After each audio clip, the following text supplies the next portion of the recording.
at taglay pa rin ang hangarin ng mga kapatid ng serbisyong makapagbibigay ng pangmatagalang solusyon sa maraming suliranin ang ating lipunan. Sa kabila ng lahat ng aking narinig na pamabatiko sa akin at sa aking liderato, ako ay nanatiling malakas at matibay dahil naniniwala pa rin ako sa katotohanan at kabutihan. Nagtiwala ako ng lubos sa Diyos at sa taong bayan na sa huli ay ang kabutihan at galing pa rin ang mananalig. At tama tayo dahil nandito na ang araw na itinakda ng Diyos at batas para simulan muli ang aking pangalawang termino bilang inyong gobernador sa lalawigan ng Pangasinan. Ito ang katuparan ng aking pangako noong ako tumupo sa aking unang termino bilang gobernador.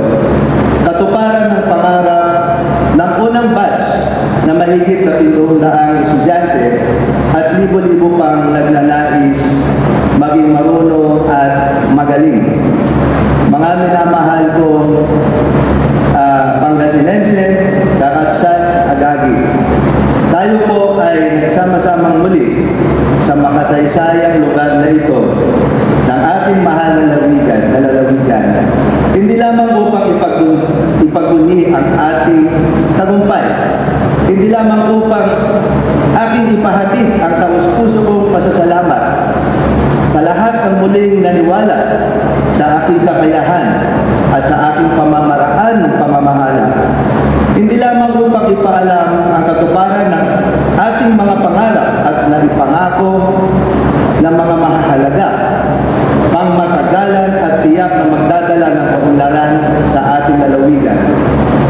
Hindi lamang po upang ilahad ang ating direksyon sa mga susunod na taon, bagkus upang hikayatin ang bawat isa na makibahagi sa napakalaking trabaho para sa pag-unlad ng ating lalawigan.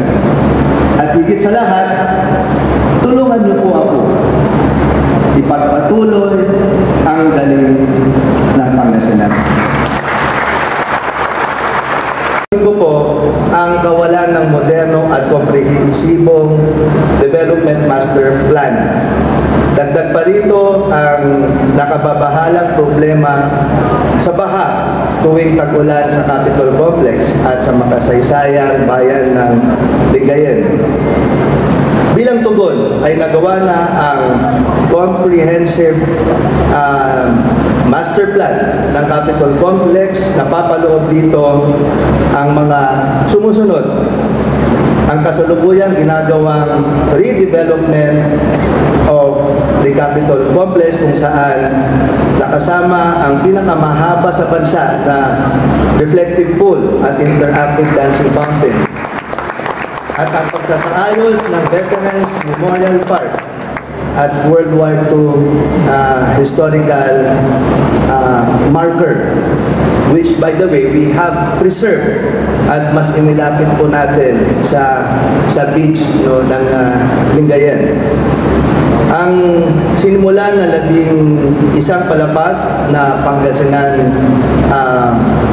Government Center or Tower, gayon din ang 1,500-seater Pangasinan Convention Center, ang Capitol Flood Mitigation Projects,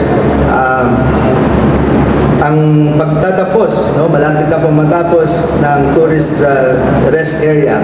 And within the Capitol Complex, we have secured some of the lands within this complex so that we can develop this for the benefit of Pangasinenses and our visitors. Kasama po dyan, magkakaroon po tayo ng mga recreational parks, open areas, concert ground, and traffic light system, wider sidewalks, and with installations of street lights, so that within this complex at least you can see a very modern, progressive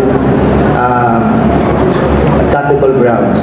So yan po ang pangarap natin sa komprehensibong pag-aalaga sa pamayanan trucks na may asin na galing sa Pangasinan Salt Center, mga itlog, delata at bigas, at nagbibigay ng mga fruit-bearing seedlings upang maging bahagi ng mga maging bahagi ang mga mamamayan sa Pangasinan Green Canopy Program, which by the way, we have already planted, I think, more than 400,000 seedlings na itinanim po natin sa mga bulumundukin, gano'n din po sa mga bakawan, no? Yung mga mangroves na itinanim po natin.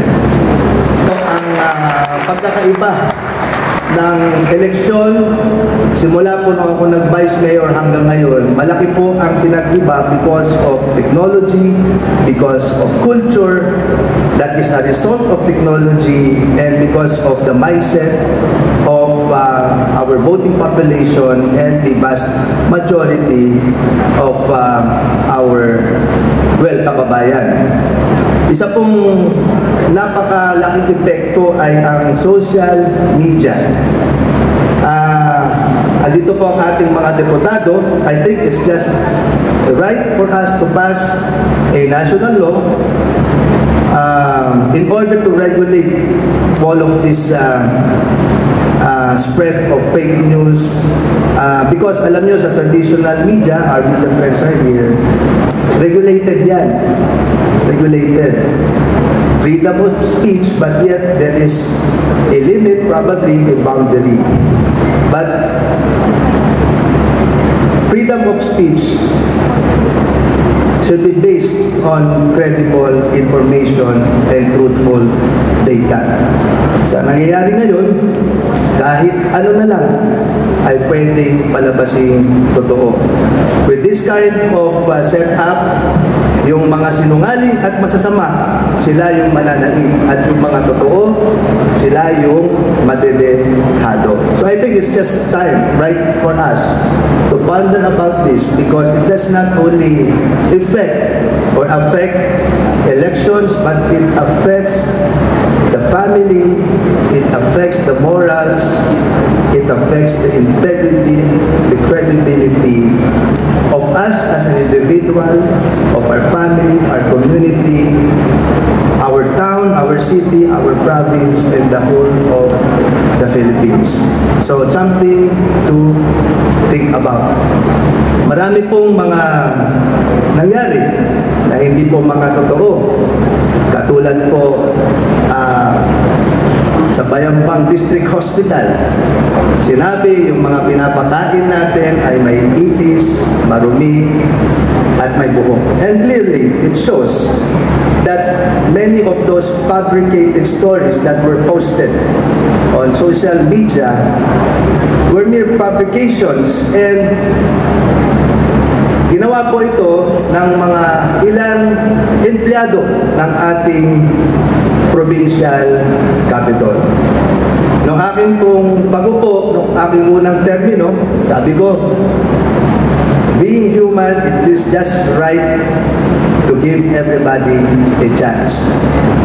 Just screen those who are loyal to the institution and those who are not loyal to the institution. I have given you the chance. Sa pangalawang termino, yung gumawa ng mga ganong mga bagay, wala na kayong tsansa.